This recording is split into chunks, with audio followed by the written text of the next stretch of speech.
I'm being blamed for my ex-best friend attempting to take her own life, even though she's the one who hooked up with my boyfriend and threw away our 16 years of friendship.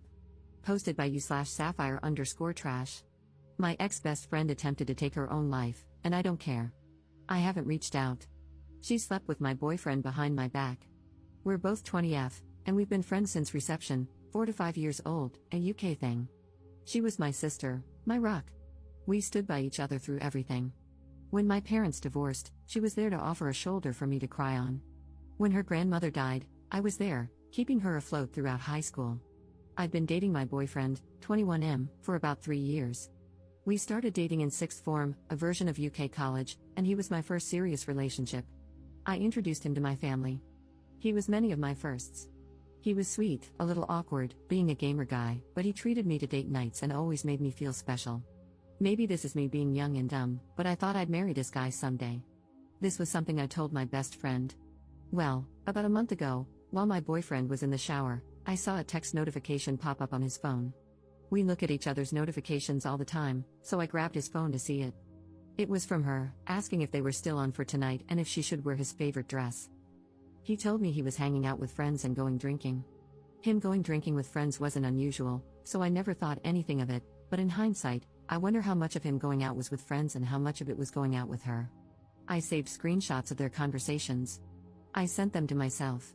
I showed him the messages when he came out of the bathroom and demanded he explain himself.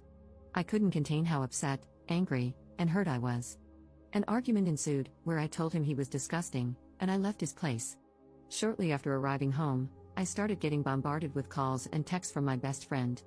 I answered none of her calls. I couldn't stomach hearing her voice, but her texts ranged from, "She never meant to hurt me. My boyfriend hit on her first. It didn't mean anything." Then it got angry, saying I should hear her out. If I was a real friend, I would take her calls. I'm being petty and childish for not listening to her side. Then back to sad, saying I was her closest friend in the world and she didn't want to lose me. My boyfriend was strangely quiet during this time. After a few days, I got myself together enough to send them both messages.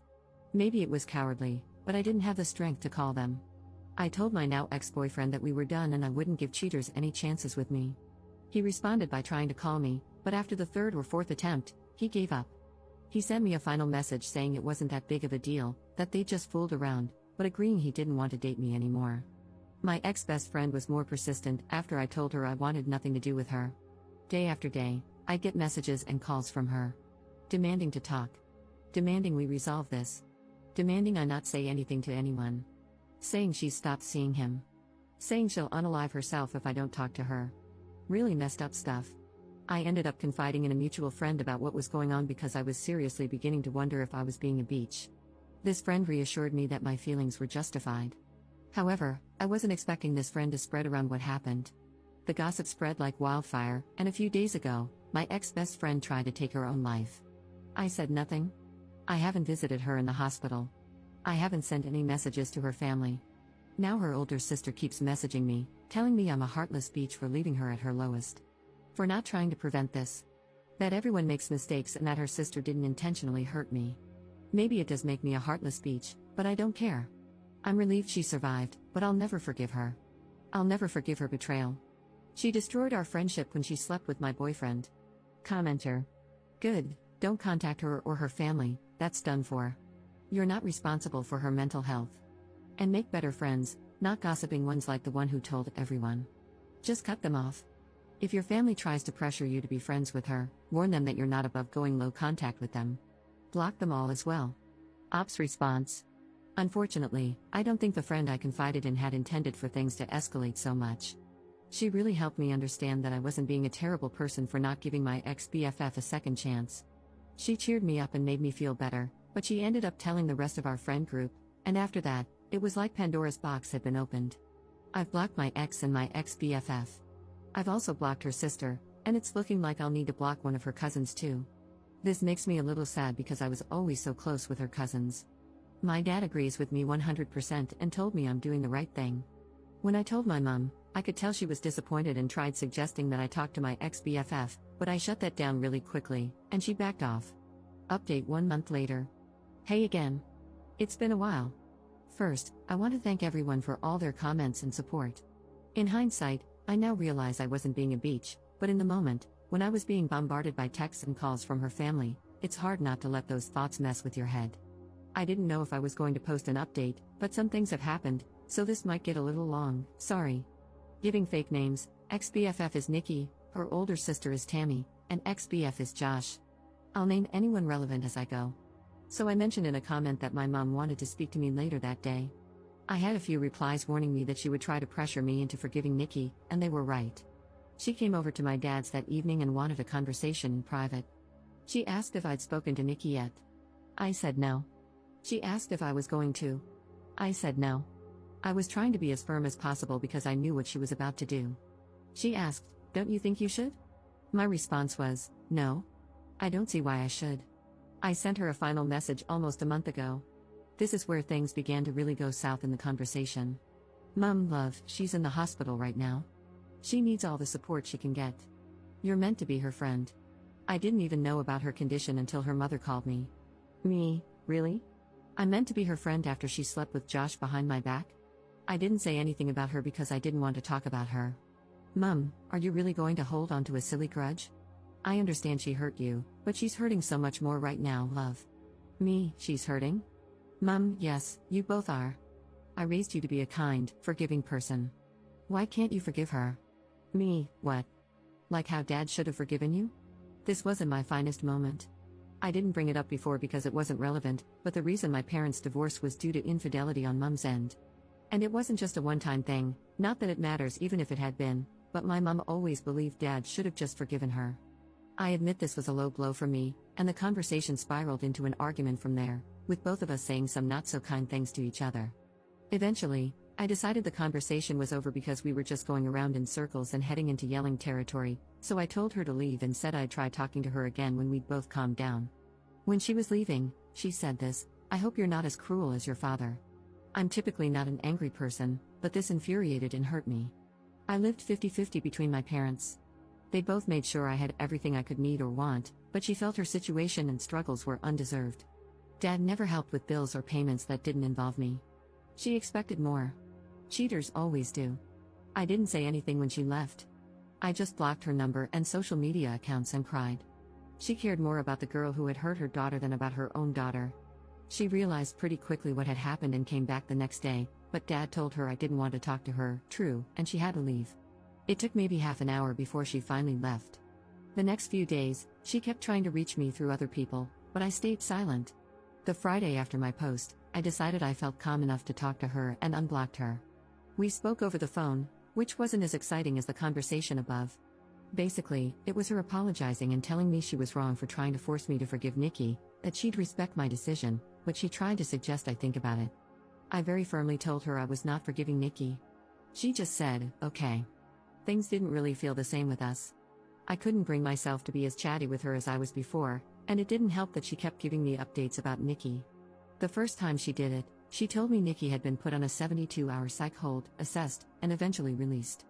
I told her I didn't want any updates on Nikki's situation. I wouldn't stop her from checking in, but I didn't want to be involved. She complained and said she thought I'd want to visit her, but I threatened to block her again if she kept pushing, and she shut up. Nothing was mentioned about Nikki for a couple of weeks before Mom again broke my boundary and brought her up, telling me about how Josh had stopped talking to her, and how Nikki needed a shoulder to cry on. I again told her I didn't want to know, and this was her last chance not to bring her up or I would cut her from my life. She complained again but eventually promised it wouldn't happen again. Maybe I should have learned from my mistakes because I know my mother. She doesn't take no for an answer. It was really quiet for a while. My friends and I had all basically carried on from what happened, and even though I know a couple of them still occasionally talk to Nikki, they never bring her up around me or tell her, I hope, how I'm doing. I thought I could finally close this chapter of my life, but nope. Today, my mother called me and asked if I wanted to get lunch. I hadn't seen her in a while, so what was the harm? I headed to the Weatherspoons we planned to eat at, and who do I find sitting with my mum? Nikki and her sister Tammy.